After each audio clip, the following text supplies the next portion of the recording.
James scoffed. That's so. He glanced down at the ID again. Says here your name's Reverend Elijah Daniels. That right? Elijah nodded. Yes, officer. James studied him for a moment, then let out a dry chuckle. Well, Reverend, if you've got nothing to hide, you won't mind if I take a look inside your car. Elijah didn't break eye contact. If I refuse, will that make me a suspect? James clenched his jaw. If you've got nothing to hide, there shouldn't be a problem. Elijah exhaled slowly, then nodded. Go ahead. James moved toward the sedan, opening the driver's side door. He checked under the seats, in the glove compartment, even popped the trunk. Nothing. Just a neatly kept car, a few church pamphlets, and that ever-present Bible. Frustration simmered beneath James' skin. He needed something to justify his gut feeling. But there was nothing. He slammed the trunk shut, turning back to Elijah, who stood there watching him with quiet patience. Am I free to go now, officer? James hesitated. He could drag this out, make it difficult just because he could. But deep down, he knew, this wasn't about the law. It never was. Elijah stepped forward slightly, his voice gentle. I see the weight you carry, Officer Carter. The anger, the distrust. He gestured toward James' badge. That should be a symbol of protection, not power. James swallowed hard, his fingers twitching at his side. He wanted to say something sharp, to push back, but instead, he found himself stuck in place, Elijah's words sinking in deeper than he cared to admit. Finally, James let out a slow breath and handed back the ID. You're free to go. Elijah took it, nodding in quiet gratitude. I'll be praying for you, officer. James didn't respond. He simply turned, walking back toward his cruiser, his thoughts louder than they'd ever been. As Elijah stepped back into his car and pulled away, James stood there, staring after him, his reflection staring back at him in the cruiser's window. And for the first time in a long time, he wasn't sure he liked what he saw. Got it. Here's the continuation of your story. James sat in his patrol car long after Reverend Elijah had driven away, gripping the steering wheel, staring at the empty street ahead. His pulse had slowed, but something in his chest still felt tight. It wasn't anger. Not exactly. It was something else, something he couldn't name. Why had the old man's words gotten under his skin like that? People had challenged him before, called him names, cursed him out. He was used to it, but this wasn't the same. Elijah Daniels hadn't fought back or raised his voice. He hadn't even looked afraid. He just saw him. And that unsettled James more than he wanted to admit. The radio crackled, snapping him out of his thoughts. Unit 12, status check. James grabbed the receiver, his voice flat. All clear. He placed the radio back and exhaled sharply. Maybe he was just tired. Maybe that was all this was. He checked his watch. Another hour left on his shift. Then he could go home, take a shower, sleep it off. Tomorrow, this would all feel like nothing. Just another night, just another stop. But deep down, he knew better. The next evening, James found himself driving through the same neighborhood. He wasn't supposed to be there. His patrol route was a few streets over. But his hands had turned the wheel without him thinking. He told himself it was just habit, just keeping an eye on things. But as he passed a small brick church at the end of the block, he knew that was a lie. The lot in front of the church was nearly empty except for a couple of cars. The windows glowed with warm light, and faint voices drifted from inside. James slowed his cruiser, glancing at the sign out front. Asterisk asterisk street, Mark's Community Church asterisk asterisk. Asterisk asterisk service times. Sundays and Wednesdays at 7 p.m. asterisk asterisk. Asterisk asterisk. All are welcome asterisk asterisk. He scoffed quietly to himself. All are welcome. He wondered if that included him. Before he could think better of it, he pulled into a side street and parked. He wasn't even sure why he was doing this. He had no intention of stepping inside. He just wanted to see. Through the open doors, he could make out a small group gathered inside. Some sat in pews, others stood near the altar, talking in low voices, and in the center of it, James shook his head. Stay here. He pushed open the door and stepped outside. The night air was thick, the streetlights casting long shadows across the pavement. Three men stood near the steps, their postures stiff, their gazes locked onto James. He recognized them immediately. Regulars from the neighborhood, men who had never trusted the badge he wore. One of them, a broad-shouldered man named Darnell, crossed his arms. You lying to your own people now, Carter. James narrowed his eyes. What are you talking about? Darnell took a step closer. Word on the street is you let those boys go. James' jaw tightened. This was bad. Another man, older, shook his head. Nah, see, I knew it. I knew you weren't like the rest of them. You're just pretending, playing both sides. James felt the tension rising. The street was quiet, too quiet. You could sense eyes watching from the windows, from the alleys. People were waiting to see what would happen. He took a slow breath. This isn't what you think. Darnell scoffed. Ain't it? Those boys broke into a store. If it was one of us, you'd be slamming cuffs on us without a second thought. James swallowed hard. He wasn't wrong. Another voice came from behind him. That's enough. Elijah stepped onto the steps, his presence commanding without being aggressive. His calm was a stark contrast to the heat in the air. Darnell turned his glare on the Reverend. You defending him now? After everything? Elijah met his gaze evenly. I'm defending what's right. Darnell shook his head, his fists clenched. You always talk about second chances, but not everyone gets them, Reverend. Not out here. James could feel it now, the moment slipping, the weight of everything pressing down. He had spent years enforcing the law, but tonight, the law wasn't the only thing that mattered. Elijah took a step forward. Then let's change that. The silence stretched between them, thick with unspoken history, with pain and anger that went deeper than just this night. James wasn't sure what was going to happen next, but he knew one thing for certain. The night wasn't over yet. The tension in the air felt thick enough to cut. James stood firm, keeping his gaze locked on Darnell, but his mind was racing. He could feel the weight of every eye watching from the shadows, waiting for the next move. The street had gone completely silent, like even the city itself was holding its breath. Then, just as it seemed like things couldn't get any more unpredictable, a voice cut through the air. Hey, what's going on here? James turned to see Officer Martinez, his patrol partner, stepping out of a squad car that had just pulled up. His hand rested near his belt, his expression wary as he took in the scene. James felt his stomach tighten. This was bad, really bad. If Martinez thought something was going down, he'd escalate it without hesitation. Darnell took a step back, crossing his arms, but the fire in his eyes hadn't dimmed. Just having a conversation, he said, voice steady but sharp. Martinez wasn't convinced. Didn't look like just a conversation, he muttered, eyeing James like he was waiting for him to take control of the situation. James knew he was walking a tightrope. One wrong word, one wrong move, and this whole thing could spiral out of control. He had worked with Martinez long enough to know how he thought. Rules first, no gray areas. If he knew about the boys inside, there wouldn't be a discussion. It would be cuffs, paperwork, and the end of whatever shaky peace James had managed to maintain tonight. Elijah must have sensed the same thing, because he stepped forward before James could speak. His voice was calm, steady. Officer, there's no trouble here. Just some disagreements that don't need a badge to solve. Martinez let out a short, humorless laugh. Yeah, because from where I'm standing, it looks like tensions are running high. James swallowed hard. He needed to shut this down before it went any further.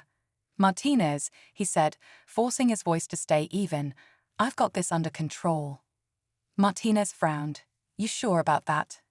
James nodded. Yeah, just go check the alley behind the church. If anyone ran that way, you'll find him there. Martinez hesitated, clearly unsure, but after a long pause, he gave a slow nod. All right, but if I come back and this turns into a mess, It's on you, Carter. James exhaled as Martinez walked off toward the alley. Crisis averted for now. But when he turned back, Darnell was still watching him, his expression unreadable. You've changed, Darnell finally said. His voice wasn't angry anymore, just thoughtful. James didn't know how to respond to that. Had he changed? Or was he just seeing things clearly for the first time? But before he could figure it out, another voice, one that didn't belong, shattered the moment. James Carter, or Reverend Elijah.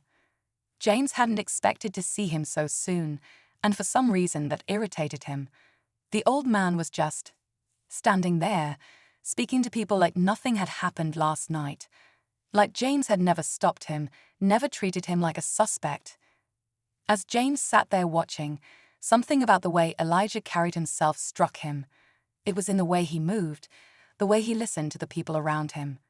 He wasn't just leading a church. He was part of it. They trusted him. James clenched his jaw and turned away. Trust. That was something he hadn't thought about in a long time. Growing up, he'd trusted his father, a cop just like him. He'd learned everything from the man, how to stand, how to talk, how to keep his emotions locked up tight. His father had always said, **** people don't respect soft cops. They respect control. ****. And James had listened. He'd followed the rules. He'd built his armor thick. But lately, that armor had been cracking, and he hated the feeling. A sharp knock on his window made him jump. James turned quickly, reaching for his holster before stopping himself.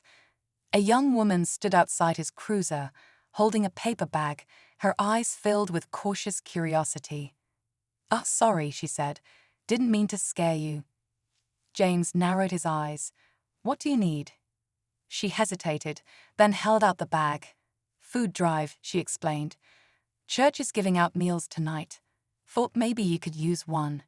James glanced at the bag, but didn't take it. I'm not here for food. She nodded, shifting on her feet. Figured, but you were sitting here a while, so just thought I'd offer. James studied her for a second. She was young, maybe early 20s. Dark curls framed her face, and there was something familiar about her eyes. He felt like he'd seen her before, but he couldn't place it. She gave a small smile. You're the cop who pulled over Reverend Elijah last night, right? James stiffened. How do you know that? She lifted a shoulder. Word gets around. James exhaled sharply. Of course it did. You a member of his church? She nodded. Yeah, been going since I was a kid.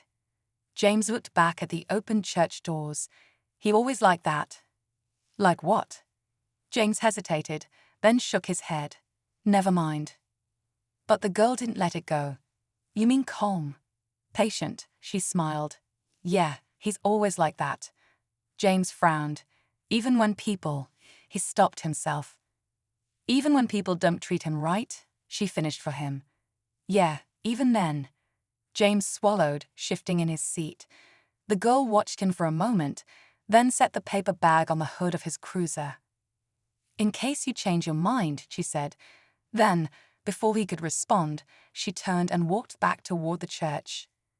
James sat there, staring at the bag for a long moment. Then, with a quiet sigh, he picked it up and set it on the passenger seat. He didn't drive off right away.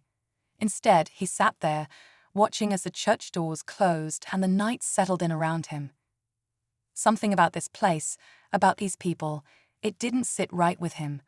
Not because they were doing anything wrong, but because they made him feel something he wasn't used to. He wasn't sure what it was yet, but he knew one thing for sure. This wasn't over. James found himself returning to that same neighborhood the next night, telling himself it was just routine. But deep down, he knew better. He wasn't on duty this time. No badge, no uniform, just him in his old pickup truck, parked across from the church. The lot was busier tonight. People were coming and going, some carrying bags of food, others chatting in small groups on the steps. It was peaceful, the kind of place that shouldn't have drawn him in, but for some reason it did. He wasn't sure what he was looking for. Maybe a reason to justify how he'd treated Elijah. Maybe proof that his instincts about the man had been right.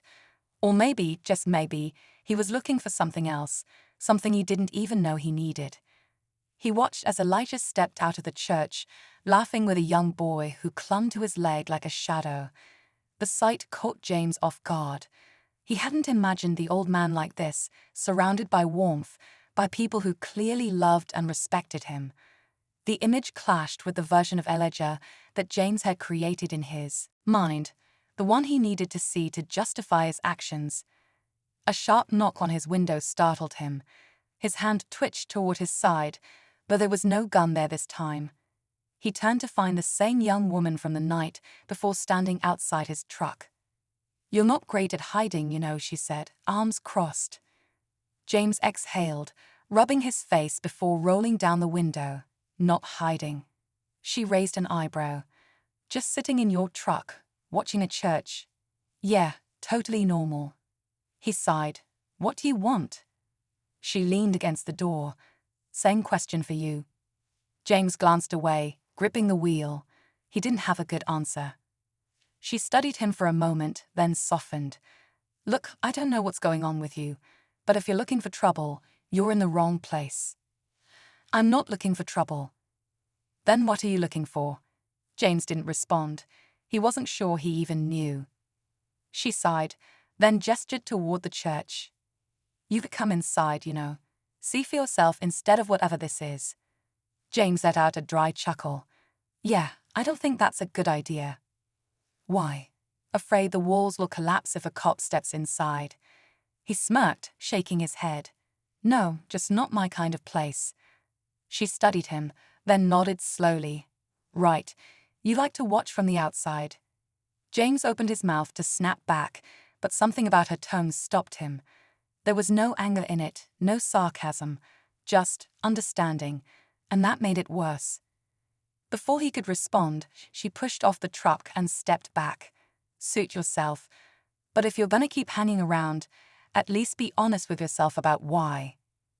She walked away before he could say anything else, disappearing into the church. James sat there, gripping the wheel, his jaw tight. He didn't like this feeling, the one twisting inside him, making him question things he'd never questioned before. But as much as he wanted to, he couldn't make himself leave. A few days later, James was back on duty when a call came in about a break-in at a convenience store a few blocks from the church. He flipped on his lights and sped toward the scene. When he arrived, the store owner was standing outside, shaking his head as he spoke to another officer. James stepped out of his cruiser, scanning the area. The glass door had been shattered, shells knocked over inside. It looked like someone had been in a hurry. "What happened?" he asked. The store owner, a middle-aged man with graying hair, sighed. "Couple of kids, I think. Didn't get a good look, but they ran out the back when I came in." James nodded, glancing around. "Security cameras." "Yeah, but they had their faces covered. Just grabbed some food, didn't even take the register." James frowned.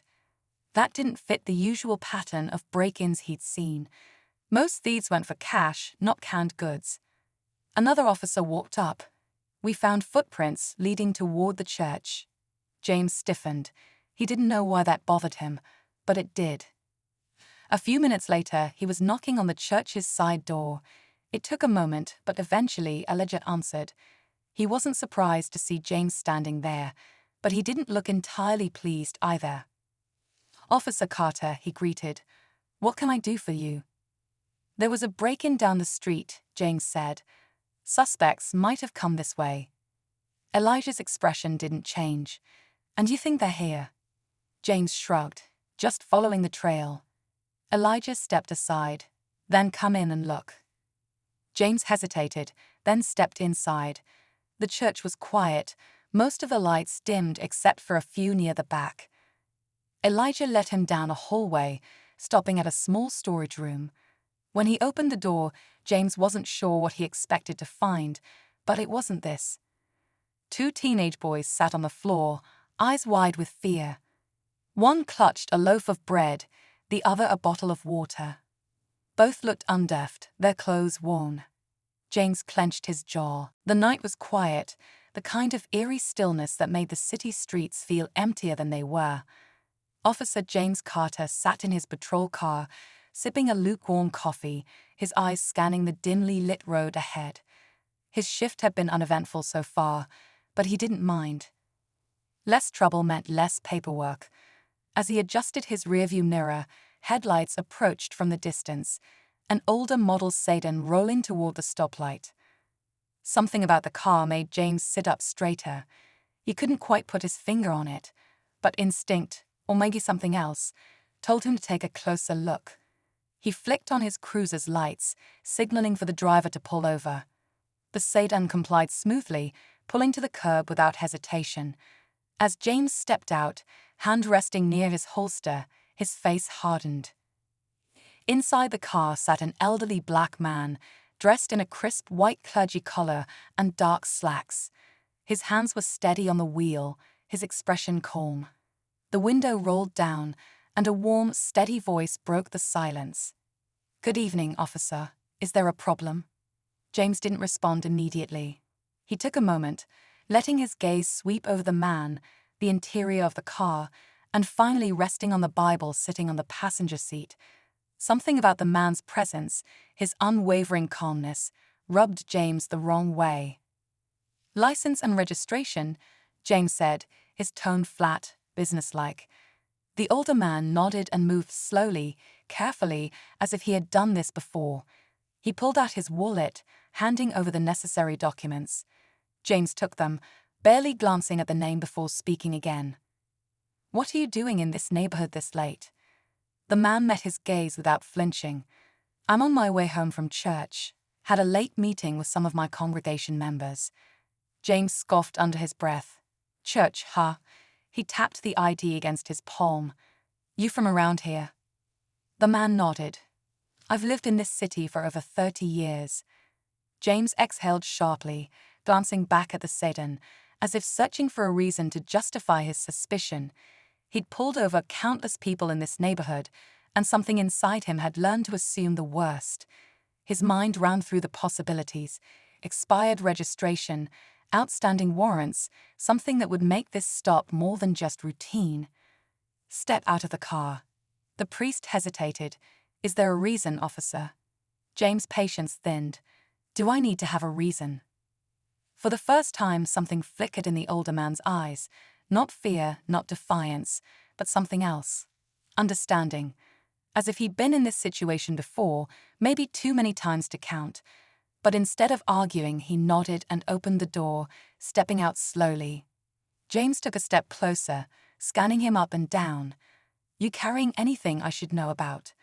The priest smiled faintly. "Just the word of God." James smirked. "Yeah, that's supposed to scare me." The priest tilted his head. "Not scare you, teach you." The words caught James off guard, but he quickly masked it with a chuckle. "I don't need a sermon. I just need to know why you're out here and if you're hiding anything." The priest spread his hands, his expression calm but serious. "I have nothing to hide, officer, but it seems like you're looking for something anyway." James clenched his jaw. Something about the way this man spoke, so sure, so unbothered, made his irritation rise.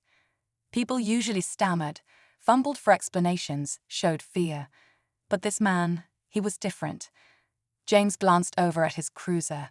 He could run a background check, maybe find something that justified his instincts. But before he could take a step back, the priest spoke again. "Tell me something, Officer Carter," he said softly. "When did you stop seeing people and start seeing threats?" James froze for half a second, the question hitting him harder than he expected. His grip on the priest's ID tightened, but he forced a smirk. "You think you know me?" The priest shook his head. "I don't need to. I see it in your eyes." James' heartbeat picked up, but he shoved the feeling down. "Yeah, and what do you see?" The priest sighed, as if he already knew how this night would end. A man searching for something, but looking in the wrong places. And then James saw the badge clipped to the man's belt. Not a police badge, something else. Federal. Elijah stiffened beside him, Clearly recognizing the shift in the air, Darnell and the others exchanged wary glances, stepping back slightly. The man took another step forward, his expression unreadable. "We need to talk. Now." James didn't move.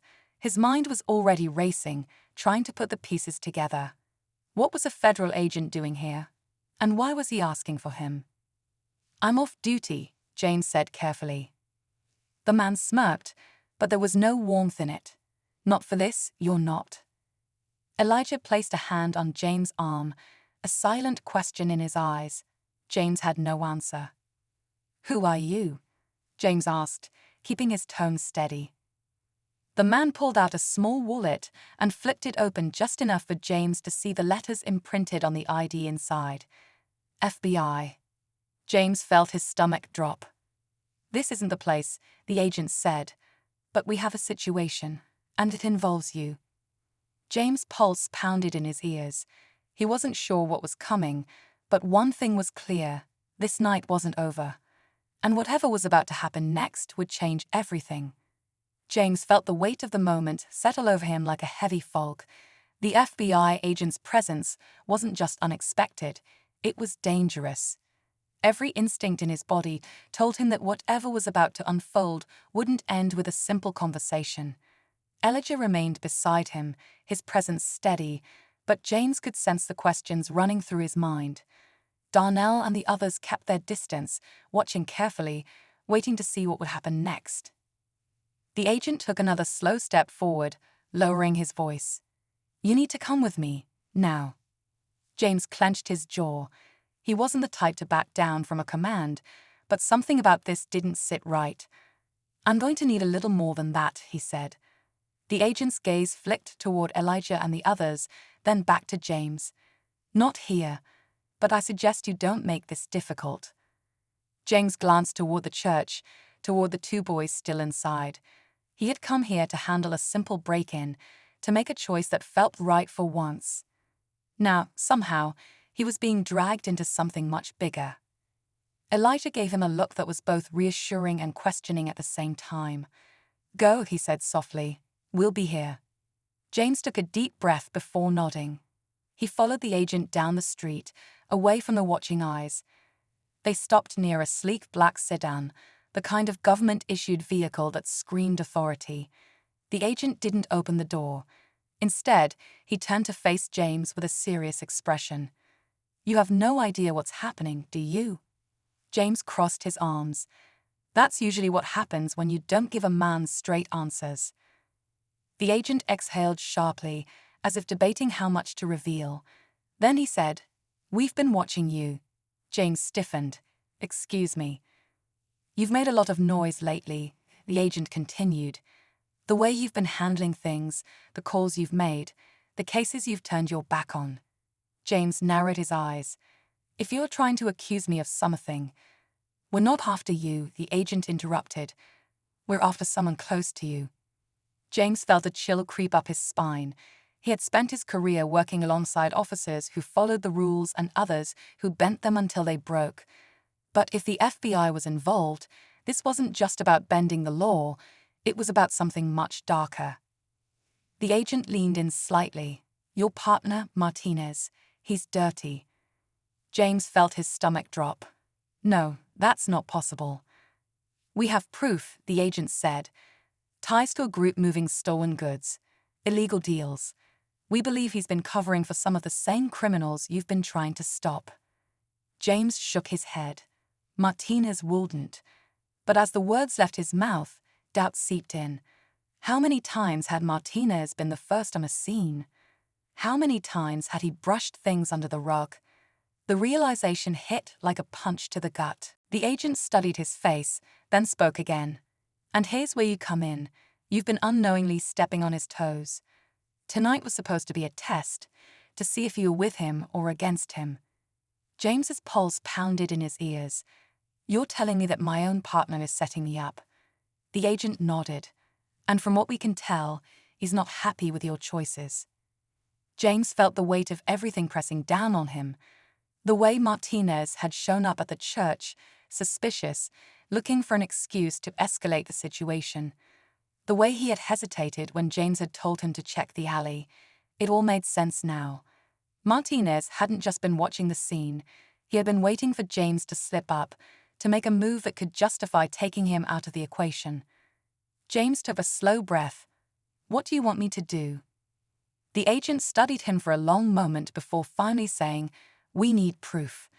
We need you to help us bring him down." James let that sink in. It was one thing to take a stand, to make the right call in a single moment. It was another thing entirely to betray someone who had once had his back. But if Martinez was dirty, if he had been manipulating the system, using his badge to protect the wrong people, then James knew what had to be done. Before he could respond, his radio crackled to life. Martinez's voice came through, low and tense. "Carter, you there?" James pressed the button. "Yeah, what's up?" A pause. Then, "You and I need to talk." James exchanged a look with the agent. This was it. The moment everything would come to a head. "I'm on my way," James said. As he turned back toward the church, the agent placed a hand on his shoulder. "Be careful. He knows." James gave a small nod before walking away, his heart pounding. He had spent years enforcing the law. Now, for the first time, he was about to put it to the ultimate test. And one way or another, this night was going to end with the truth. James walked back toward the church, his steps heavy with the weight of what was about to happen. His mind raced through every conversation, every moment that suddenly looked different now that he knew the truth. Martinez had been his partner for years, someone he had trusted, someone he had once considered a friend. And yet, all this time, Martinez had been working against everything James thought they stood for. His radio crackled again. "Carter, where are you?" Martinez's voice was sharper this time, more impatient. "Almost there," James responded, keeping his tone neutral. He had to play this carefully. If Martinez suspected that he knew, things could spiral out of control fast. As he turned the corner, he saw Martinez standing near his squad car, arms crossed, eyes scanning the street. He looked the same as he always did, stern, unreadable, but now James could see it, the cracks in the mask, the tension in his shoulders. James walked up, keeping his expression steady. "What's going on?" Martinez eyed him for a moment, then exhaled. "Something's off about tonight." James shrugged. "You think?" Martinez's gaze didn't waver. "You're acting different, ever since we got here." James felt his pulse pick up. He had to stay in control. "I don't know what you mean." Martinez studied him for a long moment, then shook his head. "Nah, you know exactly what I mean." James felt the tension in the air shift. This wasn't just a conversation, it was a test. Martinez was feeling him out, trying to see how much he knew. James took a slow breath. "Look, man, we've been doing this job for a long time. We both know how things work." Martinez raised an eyebrow. "And how's that?" James chose his words carefully. "Sometimes we make calls that don't fit the rule book. We handle things our own way." Martinez nodded slowly, as if considering his answer. Then he took a step closer. "And tonight, that what you did?" James met his gaze. "I did what I thought was right." For a moment, neither of them spoke. The street around them was quiet. Then, Martinez's expression darkened. "That's a problem, Carter." James clenched his fists, his heart pounding. "Why?" Martinez smirked, but there was no humor in it. "Because people who do what's right end up making enemies." James didn't move. The words hung in the air between them, unspoken threats laced beneath them. Then, just when it felt like something was about to break, headlights flashed at the end of the street. The black sedan. The agent was watching. Martinez followed James' gaze and stiffened. He knew. James had no time to react before Martinez took a step back, hand moving toward his belt. "Don't," James warned. Martinez paused, his jaw tight. "You don't understand, Carter. It's not just me." James's stomach twisted. "Then who?" Martinez hesitated, then exhaled. "It's bigger than you think." James knew he wasn't lying. but it didn't change what had to happen. "I can't let this go," James said. Martinez let out a short laugh, shaking his head. "Then you just put a target on your back." James heard footsteps behind him. The agent, back up. Martinez's gaze flicked to them, and for the first time, James saw something in his eyes that almost looked like regret. "I was trying to survive," Martinez muttered. "That's all." James held his ground. "We all are." Martinez sighed, looking away for just a second. When he turned back, his expression was resigned. He knew it was over. The agent stepped forward. "Detective Martinez, we need to have a conversation." Martinez didn't resist. He just nodded, his face unreadable, as they led him to the car. James watched as the door closed behind him, sealing the moment. For a long time, he just stood there, letting it sink in. The job had always been complicated, but tonight had changed something. He had made a choice, and there was no going back. Elijah walked up beside him, silent for a moment. Then he said, "That was the right call." James exhaled. It didn't feel like it. Elijah gave a small smile. "That's how you know it was." James looked back toward the church, where the two boys were still waiting. A new generation, a chance to break the cycle. He wasn't sure what came next, but for the first time in a long time, he felt like he was standing on the right side of something. And that was enough.